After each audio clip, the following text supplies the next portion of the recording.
You may recall the former IGP James Opombwanu's threat to withdraw all his men from escort duties involving makeshift bullion vans by June this year if banks failed to provide standard bullion vans safe enough to convey cash. The development followed the shooting and killing of Constable Emmanuel Asay, who was on escort duties at Jamestown in Accra. The deadline has elapsed. The IGP has since retired. No update from the police nor the Ghana Association of Bankers has been issued yet.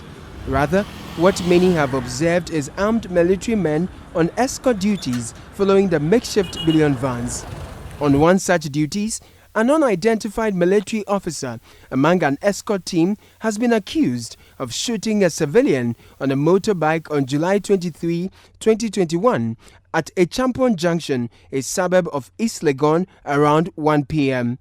An eyewitness, whose identity I'd rather protect, recounted the incident. There were a couple of police officers on the road on both sides of the stretch, stopping cars. So one police officer stopped the car right behind me and ushered me to go. Just when I was leaving, there was a bit slow on traffic. I saw the oncoming traffic was a bit tense compared to my side. And I saw a pickup with a hazard warning on, with making some noise. So trying to ask for traffic to go. Normally I wouldn't give way, so I decided not to give way.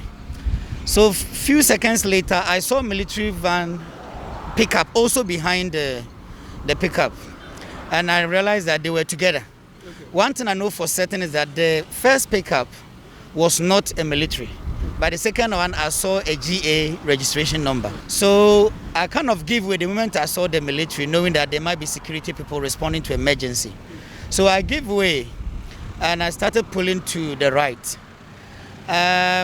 Just when I was trying to give way, I saw, I heard a loud noise, stop, stop, stop, from the police officer behind, who had just stopped me earlier.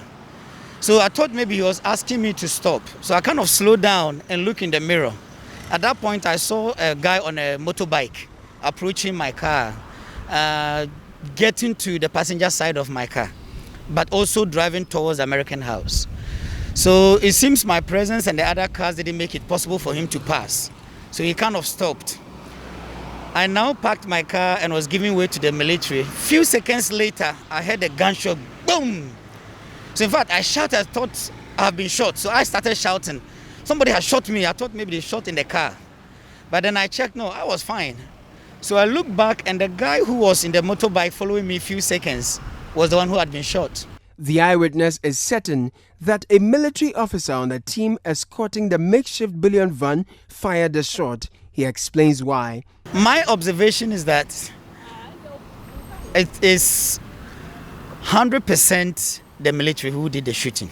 And the reason why I'm saying that, well, I didn't see the military guy pulling the gun, but at that close vicinity was the bullion van and the military pickup on the other side. And on the opposite side was my car and the biker. So at that point, it's almost close to impossible for the shooting to come from somebody else. The guy was directly behind me, so if he had done something earlier, I wouldn't have noticed. But the moment the police guy was doing stop, it seems he was actually stopping the guy and all other oncoming traffic for the bullion van and the military to go. The guy wanted to pass me, but when I parked, there was no space for him and the soldier car coming. So he had no option than to just stay close to my car. So at that point, I didn't see any threat of him.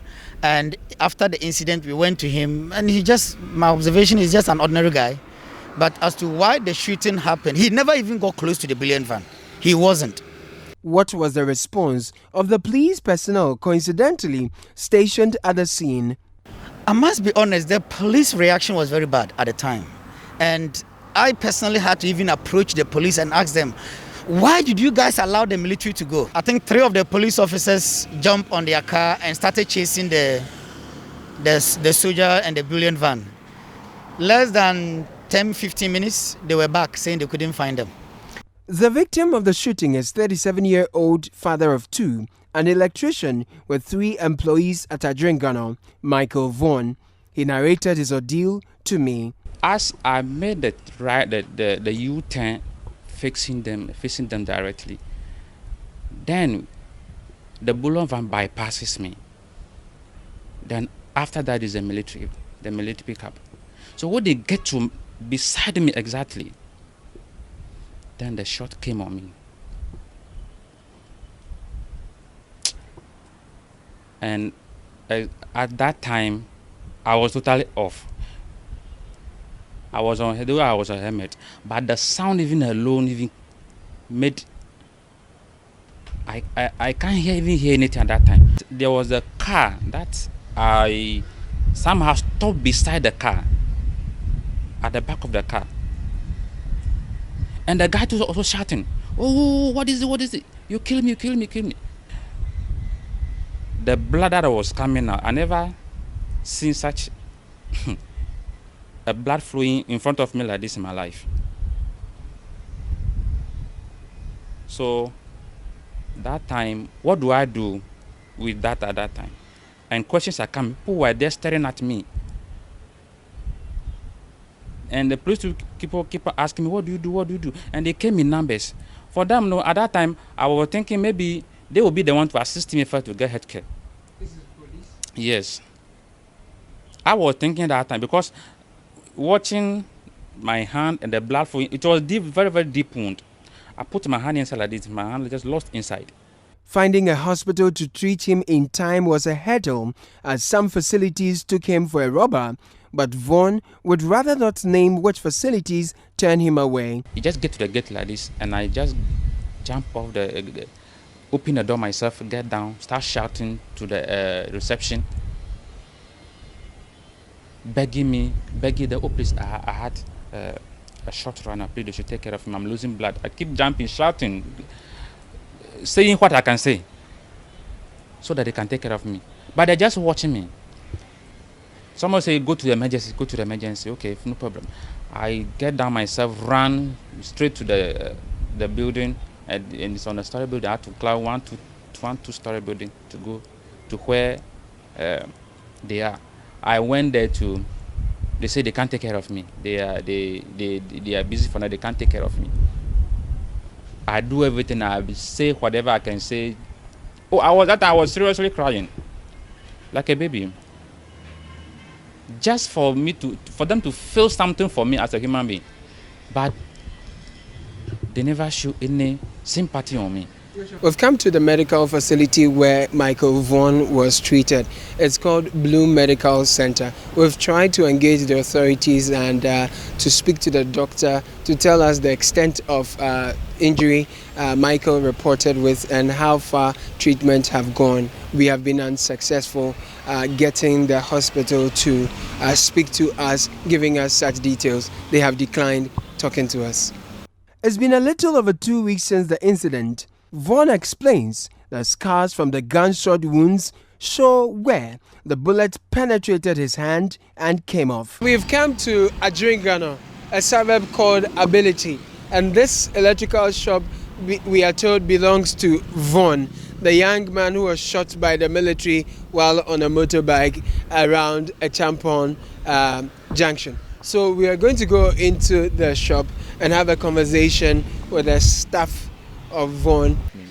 My boss is a very nice person and very calm and generous person and very hardworking. So when I heard about the incidents, I was very, very surprised.